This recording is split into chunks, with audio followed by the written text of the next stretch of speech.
বরিশালের সাংবাদিকদের যে উদ্দেশ্যে ডাকা, আমার প্রাণনাশের হুমকি আছে, এই জন্য আমি সাংবাদিক বিন্দুদের ডাকা হয়েছে। গতকালকে ঠিক 2টার দিক থেকে আমাকে মহানগর ছাত্রদলের সহসভাপতি জনাব তরিকুল ইসলাম আমাকে ফোন দেয় যে আপনি কোথায় আছেন কবির ভাই। আমি বলছি যে আমি একটু ব্যস্ত আছি সিটি কর্পোরেশনে।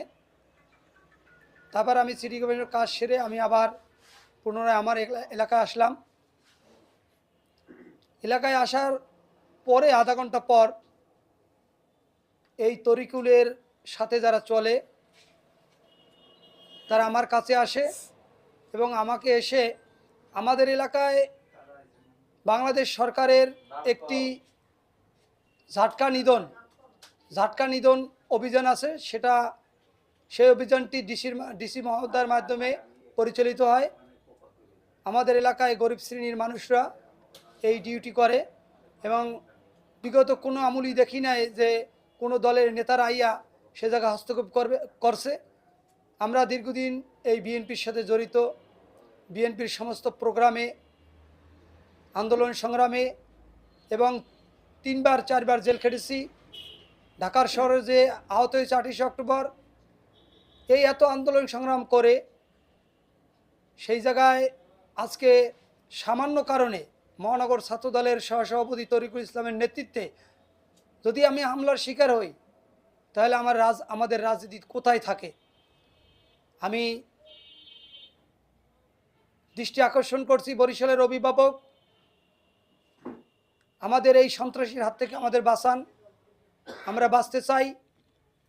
আমরা যারা এই দলের দুর্দিনে সংগ্রাম আন্দোলন করেছি, আমরা এখন দেখতে পারছি কতিপয় কিছু আওয়ামী লীগের সন্ত্রাসী বাহিনী নিয়ে সে চলাফেরা করে এবং কালকে আতর্কিত আমাদের উপরে হামলা চালায়। দুপুরবেলা একবার হামলা চালায় আমার উপরে, যখন সালিশ বিচারের জন্য বলা হইল আমাদের স্থানীয় আহ্বায়ক জনাব শাহাদাত হোসেন তোতা ভাই এবং কামরুল ভাই, স্থানীয় আরও গণ্যমান্য ব্যক্তিরা কথা বলে যে রাত 10টার নামাজের পরে বসবে। সবাই আসলো, আমরাও আসলাম, কিন্তু তারা আসলো না।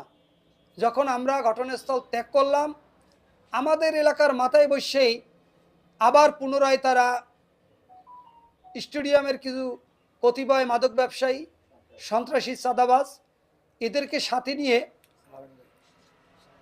সাথে নিয়ে তারা আবার পুনরায় আমাদের স্বেচ্ছাসেবক দলের আহ্বায়ক মামুনের উপরে হামলা চালায় এবং স্বেচ্ছাসেবক দলের আরেক নেতা ইমনের উপরে হামলা চালায় এবং স্বেচ্ছাসেবক দলের আরেক নেতা বেলালের উপরে হামলা চালায় এবং আমাদের অনেক নেতাকর্মীর উপরে তারা হামলা চালায়, আহত হয়।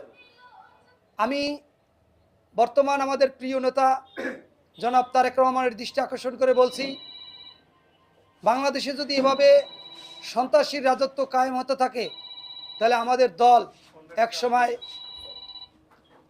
আমাদের দল ক্ষতিগ্রস্ত হবে, আমরা ক্ষতিগ্রস্ত হব। এই জন্য আমি আমাদের প্রিয় নেতা জনাব তারেক রহমান আপনার দৃষ্টি আকর্ষণ করে বলছি, আমরা দীর্ঘ এই 17 বছর সমস্ত আন্দোলন সংগ্রাম জেল খেটেছি।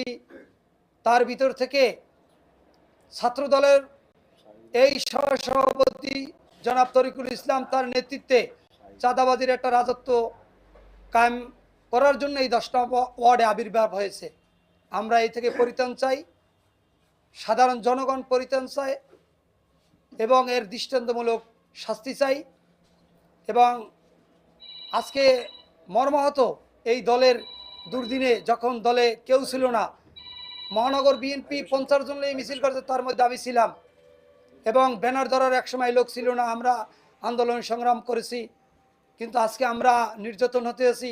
এই দলের পুরান লোক নিবেদিত কর্মীরা যদি আজকে আওয়ামী লীগের দ্বারা নির্যাতিত হয় তাহলে আমরা কোথায় গিয়ে নালিশ দেব এবং এই বিচার দেব? এই বিচার দিলাম শুধুমাত্র আমাদের প্রিয় নেতা জনাব তারেক রহমানের কাছে। আমরা তার দৃষ্টান্তমূলক শাস্তি চাই।